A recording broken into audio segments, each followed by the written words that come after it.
Greetings, adventurers. This is DM Kurt, and this weekend I had the opportunity to play in a campaign that's being run by a first time DM. It is Rime of the Frost Maiden, so spoilers are ahead. Uh, Previously in the campaign, we had taken over a Duergar citadel to destroy uh, the creation of an evil artifact that was being used to attack the 10 towns. So after we did that, we had gone into a glacier. We cracked it open with magic and gone inside the glacier and explored around in there. We had fought a Remoraz and lost two party members to the juvenile Remoraz that were with the big one. So we leave the glacier and we start heading towards the Goliath clans. And the Goliath clans were out of resources that we could buy, so we were unable to purchase what we needed to get Raise Dead cast. So we headed towards the 10 towns. And we were immediately greeted by the City Watch.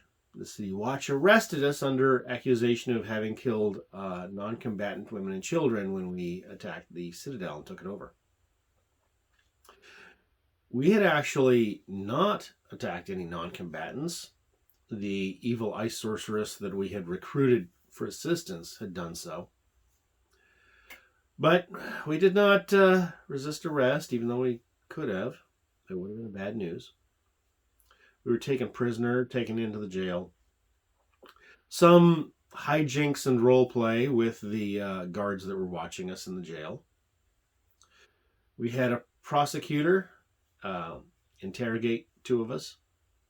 We had a defense attorney type ask us, what we could say in our defense, ask us if we had any witnesses that would back us up, and then we were taken to trial in front of a judge and a jury.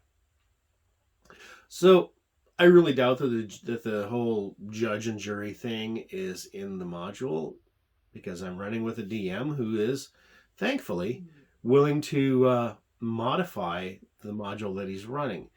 If you're a module running DM, I cannot recommend enough that you read through what you're running and be completely prepared to modify it on the fly or even by preparation.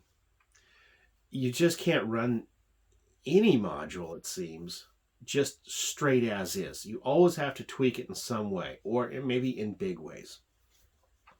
But it's a good start if you're just starting out and you don't have time because you have huge demands on your real life time that you can't spend on writing your own campaigns and stuff. Anyway, we're taken to trial. We are found not guilty because we had not attacked any non-combatants. The ice sorceress had.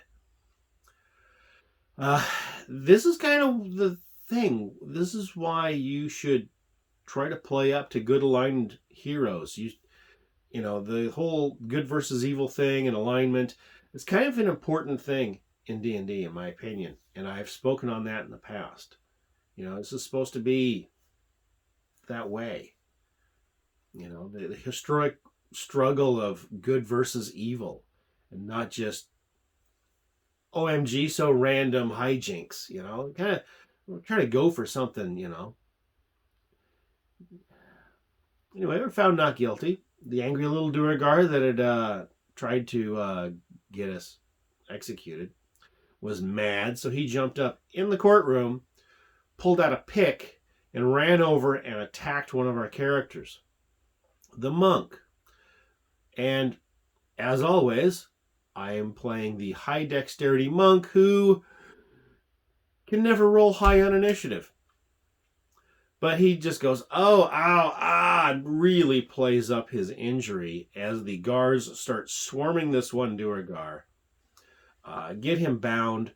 The judge and the prosecutor immediately, decide, okay, hey, we just saw attempted manslaughter, assault with a deadly weapon right in front of us. You are guilty. Off you go. So Duergar are not going to be a problem in our campaign anymore. That's pretty much the last of them. So we head back into the glacier with our newly revived party members. And we get to the city, the flying city that crashed 1,000+ years ago and has been buried by the glacier. We get to the outskirts. And we fight two headless giants that have a mouth across their gut.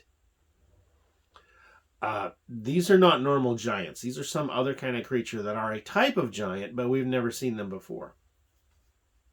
One of them has this great big two-handed hammer that's two-handed for a giant and a giant class creature. And he's doing force damage with it. We're going to pick that up later and see if it's magical or whether that's a natural ability of the creature, because it might be able to do something similar to Paladin's Smite. Channel some kind of energy from itself into its weapon. Because we'd found a dead one, and our Goliath had picked up a giant hammer, which she can't use unless she uses her Rune Knight abilities and her enlargement ring amulet to become giant-sized. Hey, Rune Knights being big is what they do. Interesting little magic for a fighter.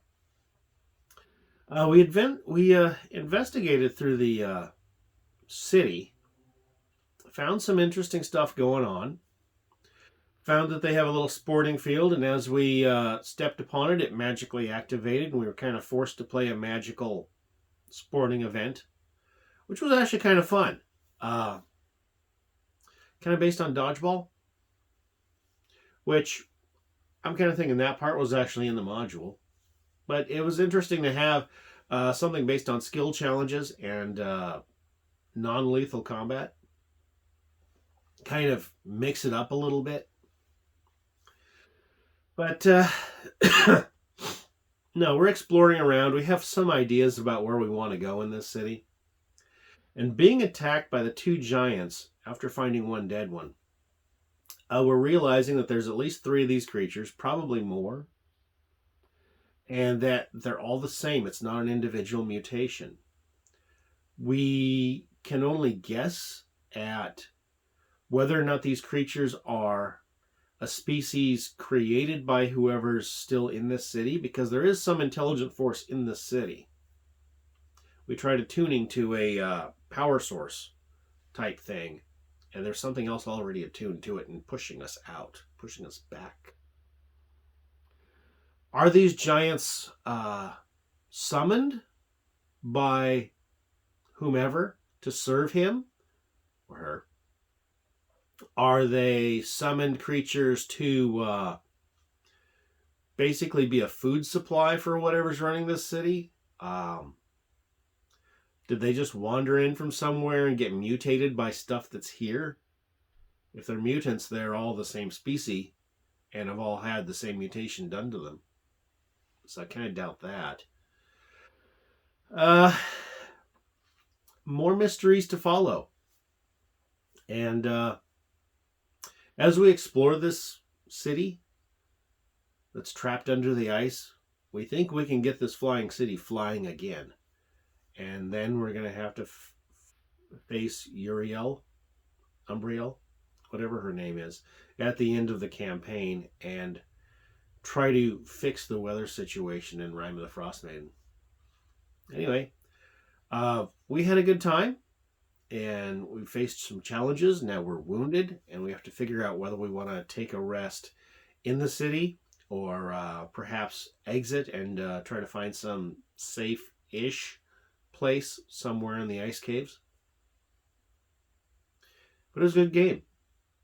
And that's it. DM Kurt, out.